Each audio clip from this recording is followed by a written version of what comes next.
Bismillahirrahmanirrahim. Assalamualaikum warahmatullahi wabarakatuh. Baik, kembali lagi bersama saya.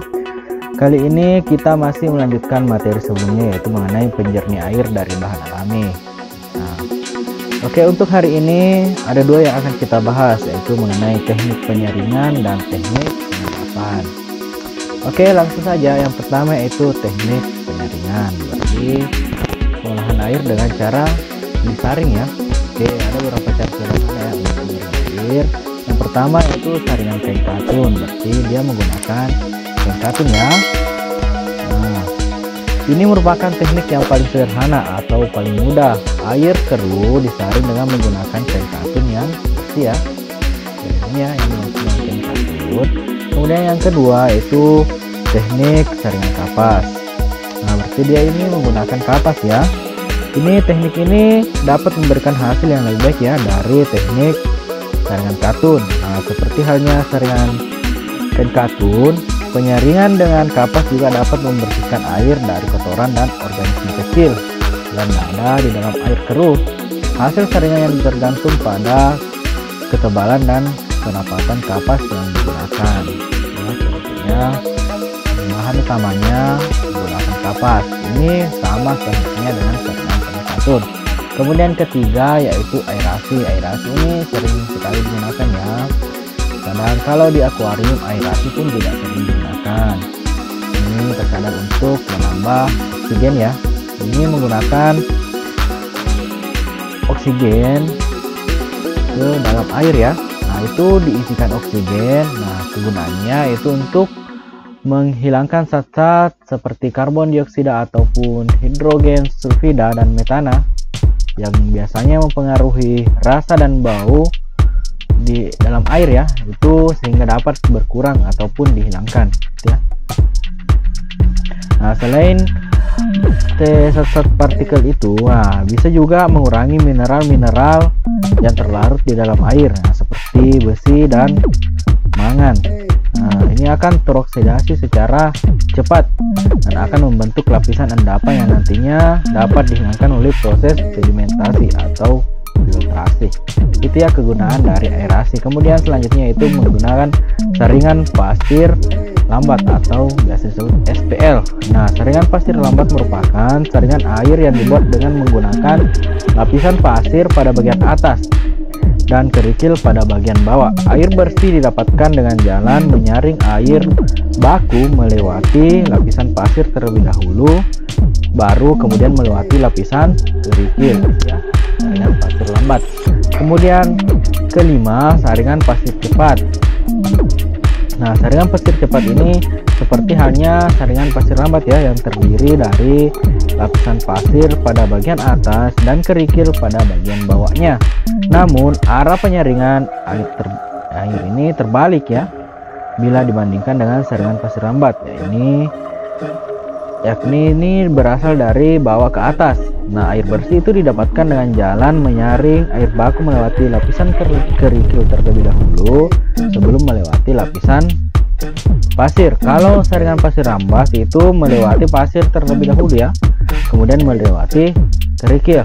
Nah, kalau saringan pasir cepat, kerikil dulu baru pasir. Nah, kemudian keenam ada gravity filtering system. Nah, ini menggabungkan antara saringan pasir cepat dan saringan pasir lambat. Nah, berarti air itu diperoleh dari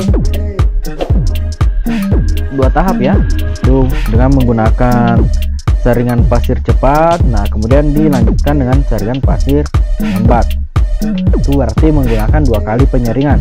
Kemudian selanjutnya saringan arang. Nah, saringan arang ini dapat dikatakan sebagai saringan pasir arang dengan tambahan satu buah lapisan arang. Lapisan arang ini sangat efektif dalam menghilangkan bau dan rasa yang ada di dalam air baku. Nah, arang yang digunakan dapat berupa arang kayu ataupun arang batu kelapa. Untuk menghasilkan yang lebih baik dapat digunakan itu arang aktif. Kemudian saringan keramik. Saringan keramik ini digunakan karena dapat disimpan dalam waktu yang lama ya. Nah, sehingga ini dapat dipersiapkan untuk digunakan dalam keadaan darurat. Nah, air bersih didapatkan dengan jalan penyaringan melalui elemen filter keramik.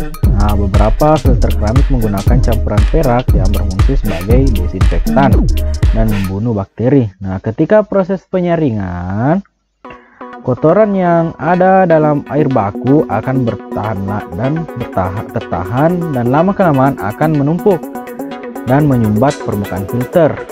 Nah, sehingga untuk mencegah penyumbatan yang terlalu sering, maka air baku yang dimasukkan jangan terlalu keruh ataupun kotor. Untuk perawatan saringan keramik ini dapat dilakukan dengan cara mengikat filter keramik tersebut pada air yang mengalir. Kemudian saringan cadas. Nah, saringan cadas ini biasa digunakan oleh orang-orang yang ada di Bali. Ini menggunakan batu cadas ya sebagai saringannya. Nah, seperti ini ada. Nah, ini sama seperti saringan keramik, namun ini menggunakan dan batu cadas ya sebagai pengganti keramik. Kemudian yang kedua yaitu menggunakan teknik pengendapan. Berarti ini penjernih air dengan menggunakan diendapkan terlebih dahulu. Ini ada beberapa teknik ya. Pertama yaitu dengan menggunakan biji kelor. Nah, biji kelor ini mengandung zat aktif carnosius bensil isothiocyanate. Nah, yang mampu mengadopsi dan menetralisir partikel-partikel lumpur serta logam yang terkandung dalam air limbah suspensi dengan partikel kotoran melayang di dalam air. Ini dapat mengikat ya kotoran-kotoran yang ada di dalam air. Nah, sehingga ini bisa digunakan untuk menjernihkan air. Ini biji kelor. Kemudian selanjutnya itu tawas. Kalau tawas ini sering digunakan ya. Ini berfungsi untuk memisahkan dan mengendapkan kotoran dalam air. Lama pengendapan bisa sekitar 12 jam. Fungsi tawas ini hanya untuk pengendapan. Nah, tidak berfungsi untuk membunuh kuman dan menaikkan pH dalam air.